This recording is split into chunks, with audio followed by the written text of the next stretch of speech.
Et je suis bien arrivée dans ma chambre. À demain pour de nouvelles aventures. Je vous raconte tout. Donc là actuellement je mange un charrois. C'est un plat typique. Alors je sais pas trop ce qu'il y a dedans. Mais écoutez, c'est super bon.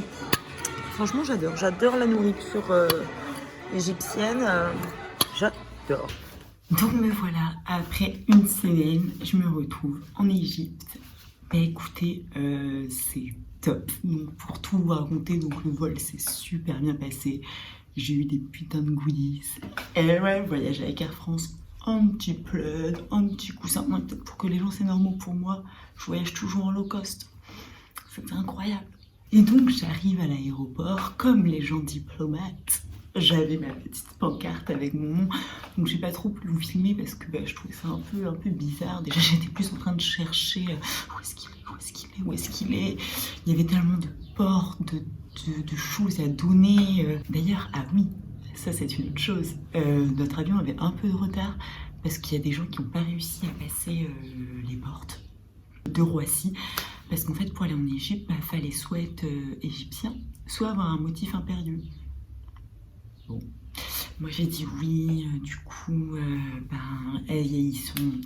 j'ai des enfants qui doivent être gardés parce que les parents sont malades et les enfants quand c'est malade aussi, donc je dois partir les garder quoi. Bien sûr, je pensais que c'était un mensonge, mais finalement. Parce que du coup, donc j'arrive, donc le petit gars à la pancarte m'emmène faire mon visa, on récupère ma valise, je prends le taxi.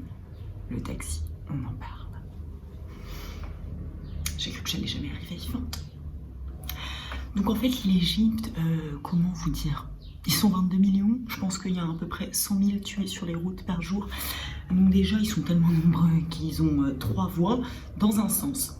Mais ça leur suffit pas.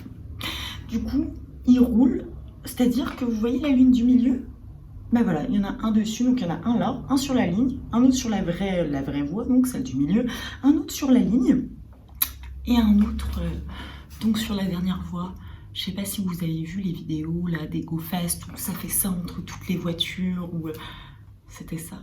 Je n'ai pas desserré les fesses de toute la route, c'est-à-dire à peu près 45 minutes. Je n'en pouvais plus et à un moment même le chauffeur à un moment a cru qu'on allait se cracher. Il commence à doubler, donc en fait là-bas ça klaxonne tout le temps parce qu'en fait c'est leur clignotant le klaxon. Si te klaxonne à gauche, c'est qu'ils vont aller sur la gauche, ils klaxonnent à droite, c'est qu'ils vont arriver sur la droite, donc c'est à toi de te pousser. Puis si elle terre plein central, c'est pas grave, tu te le prends. Ta voiture elle sera niquée, mais comme toutes les voitures sont niquées, c'est pas grave. Si ça frotte, c'est que frotter. D'accord, très bien. Mais moi je vais arriver en vie par contre. Et du coup, finalement je suis arrivée en vie, même si à un moment où le chauffeur m'a regardé en mode on a eu chaud avec son petit sourire, la seule fois où on s'est parlé, parce qu'on a failli mourir. Sympa. Non, donc c'était fou, mais vraiment, je pourrais vous parler de la route pendant un quart d'heure parce que vraiment, c'est un truc de malade. Ils sont à 4 sur un scooter, dont un bébé sans casque, pas le bébé sans casque, tous sans casque, parmi toutes les voitures qui roulent à 110 sur une route à 30. Et des fois, par exemple, ça c'est un truc qui m'a choqué, c'est par exemple, ils sont comme sur la 4 voies, genre tu roules à 110 et d'un coup, il n'y a pas de panneau, hein. Un dodane, donc ça veut dire que tu passes de 110 à 30, bien sûr comme ça, donc j'ai vu 7 accidents en 45 minutes, 7, oui 7, dont 2 carambolages avec au moins 5 voitures.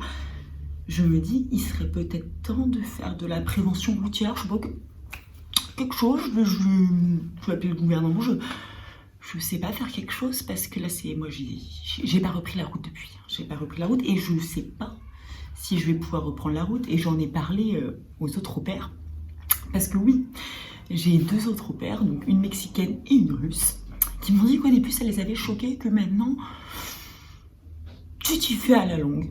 Non, je vais pas m'y faire, s'il y a bien un truc que j'ai pas envie c'est de mourir en voiture.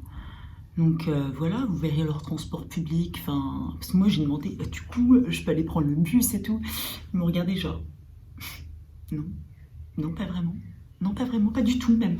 Les transports publics, c'est-à-dire qu'ils sont 20 dans un bus à 10, ça sort par la fenêtre, ça continue de rouler comme ça, hein, parce que ça en a rien à foutre. Puis encore si c'était que 2 voies, mais le problème, c'est qu'il y en a 4 ou 5.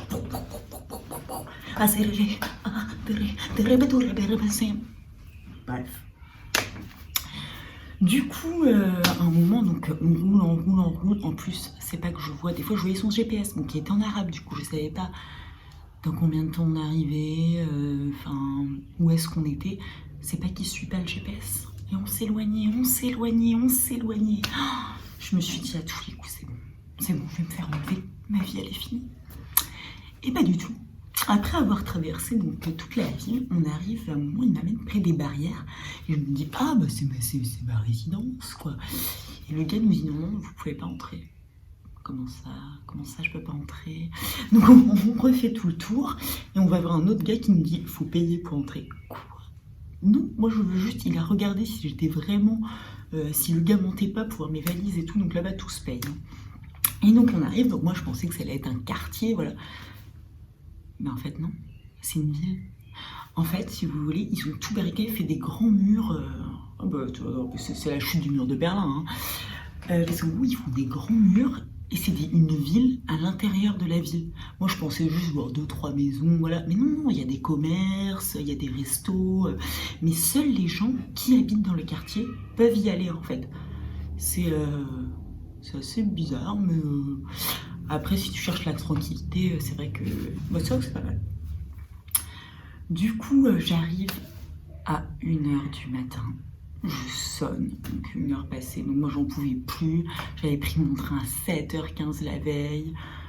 J'avais été à Paris passer la journée parce que bien sûr, mon vol ne décollait qu'à 18h50. Donc, j'arrive à la maison. Et donc, il y a Pourcy, la femme de ménage, on va dire, c'est un peu la gardienne de maison, femme de ménage, qui m'ouvre et qui me dit « Bon, soyez tranquille, demain vous pouvez vous lever à l'heure que vous voulez, donc viens le lendemain. » Et donc le lendemain, je me lève, et le problème, c'est que je voulais prendre une douche, parce que j'avais pas pris une douche depuis longtemps. Je vais voir la douche, ça marche pas. Je me dis, ils ont pas mis l'eau dans ma chambre.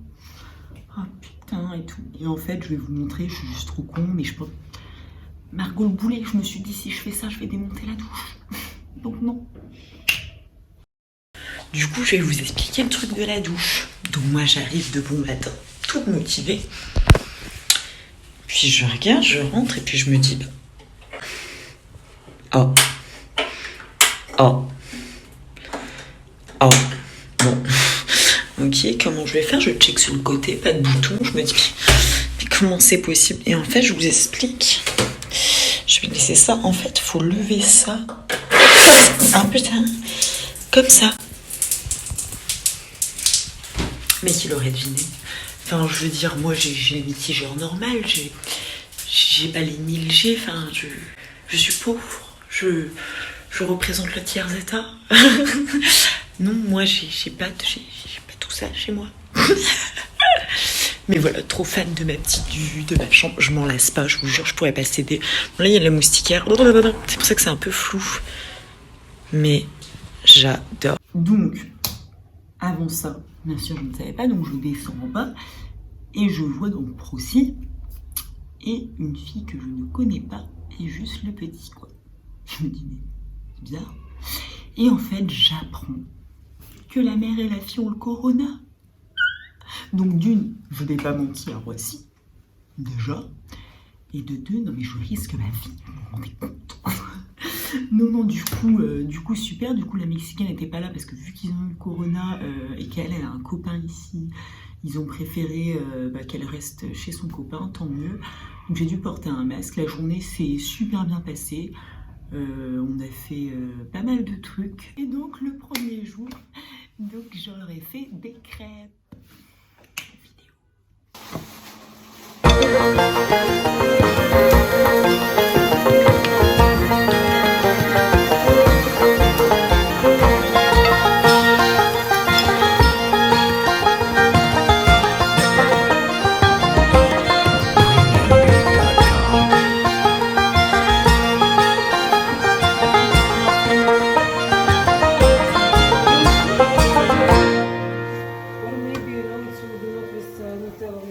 J'ai également rencontré Fanta. Je vous mettrai une petite vidéo de Fanta. Un petit chien. Petit. Je vous présente Fanta. Oh oui, trop belle. Oui. Oh, oui. Non, en vrai, Fanta, elle est adorable. Donc, c'est un African Staff qui a 1 an, mais elle a eu des cours de dressage. Donc, elle a eu aujourd'hui, ça s'est fini pour mon 2e jour.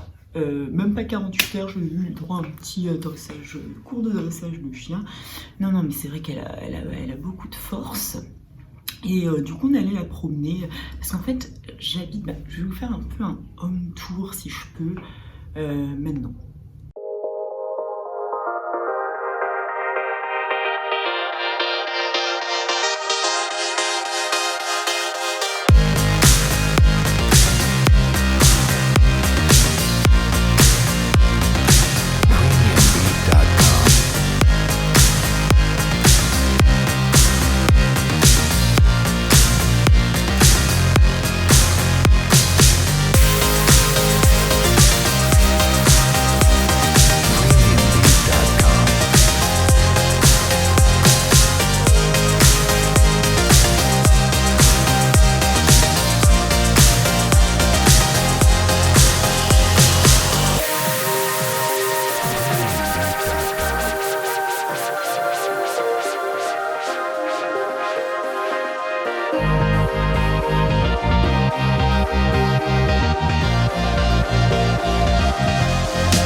Donc vous avez pu voir où je vivais. En vrai, c'est sympa. C'est sympa. De toute façon, quand t'as un ascenseur dans ta maison, tu peux être sûr que c'est sympa. Non, franchement, c'est génial. La copro est géniale. Enfin, je veux dire, à 100 mètres, j'ai un golf là où je peux courir pour me promener, ou promener le chien, qui sert aussi de golf, en fait. Enfin, c'est... Non, c'est incroyable. Puis, il fait tellement... Ça m'a choqué. Genre, par exemple, aujourd'hui, donc il faisait 31. Ça va, 31. Et on a été faire une promenade et les enfants, au bout de 10 minutes, genre, il fait trop chaud, la mexicaine pareil, genre, non, mais là, on n'en peut plus, on peut rester... Mais attendez. C'est vous qui vivez au soleil ou c'est moi? Enfin, si moi, je peux supporter la chaleur avec mes 12 degrés annuels, je pense que vous pouvez la supporter, quoi. Non, ils supportent pas. Et je me dis, mais comment ils vont faire sous 40 degrés? Enfin, à croire qu'ils vivent pas ici depuis 10 ans, quoi. Je comprends pas. Je comprends pas. Mais c'est grave, quand même. Quand il va faire 45, là, comment ils vont faire? On va même pas sortir. Genre, eux, par exemple, là, ils sortent pas de la maison parce qu'ils trouvent qu'il fait trop chaud. C'est 31. Tout à l'heure, j'ai dit au petit, ouais, mais viens, on va jouer dehors, il fait beau. Il m'a regardé.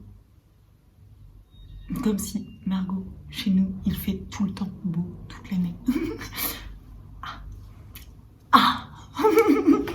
Vous ne profitez donc pas du soleil.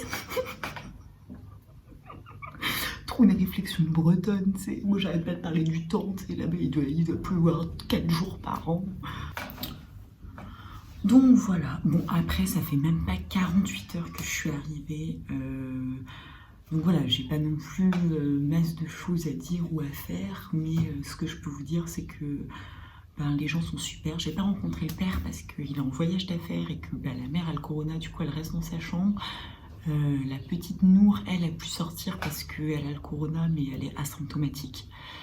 Donc, mais ce que j'ai vu des 2 au père, du couple aussi, même le chien est cool. Enfin, je veux dire, c'est vraiment une bonne ambiance, ils sont pas stressés. Bon, des fois on a un peu du mal parce qu'à se comprendre, parce que figurez-vous que l'espagnol, la mexicaine, elle a appris l'anglais en 1 an. Elle a appris l'anglais en Égypte. En fait, avant, elle parlait pas du tout anglais.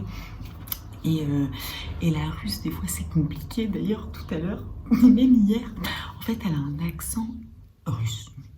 Et tout à l'heure, rien qu'elle me fait want honey? What? You want honey? What is honey? Je demande à Zaïd, du coup, qu'est-ce que ça veut dire honey? Parce qu'il parle français.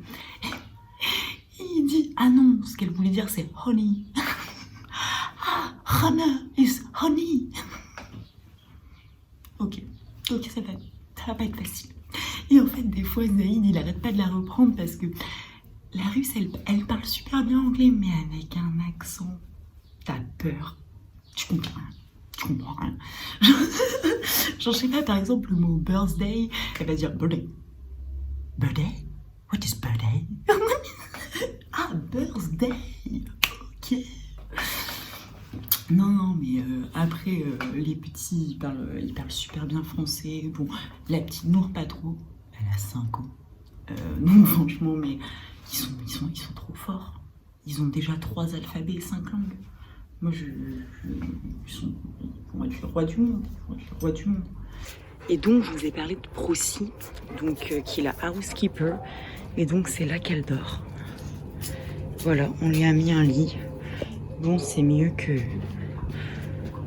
la plupart des Parisiens. Non, je déconne. C'est la niche de Fantoche. Elle a plus de place que les Parisiens. Oh, t'es bien là? Oh, t'es bien. Mais pour finir, petit mot. Ok, donc ça, c'est mes petits mots. J'ai un mot par semaine que je lirai devant la caméra. Je suis trop contente. J'ai vraiment des amis en or et je vous fais de gros bisous de là où je suis et profitez de là où vous êtes. Parce que moi, c'est le kiff. Oui. Ok, c'est une devinette. On va essayer de la deviner ensemble. Mon premier est un oiseau qui marie Blanquem. Attends, on recommence. Ah, ok. Non, mais en fait, je vous explique. C'est marqué, mon premier est un oiseau qui, noir et blanc, qu'aime ce qui brille. En fait, il y a un qui en trop, c'est pour ça que je comprenais pas. En fait, le qui est en trop et le noir est très mal écrit. Voilà, donc je critique, je me permets, voilà, c'est la merde. C'est merde, je fais des chiens. Bon, du coup, c'est Pi. Mon deuxième est un animal qui vit dans les égouts. Rat. Mon troisième est une note de musique. Mi. C'est mi. Je pense que le dernier c'est 2, mais mon quatrième se situe entre 1 et 10. Je crois que c'est 2. Et on trouve plusieurs de mon tout en Égypte. Pyramide.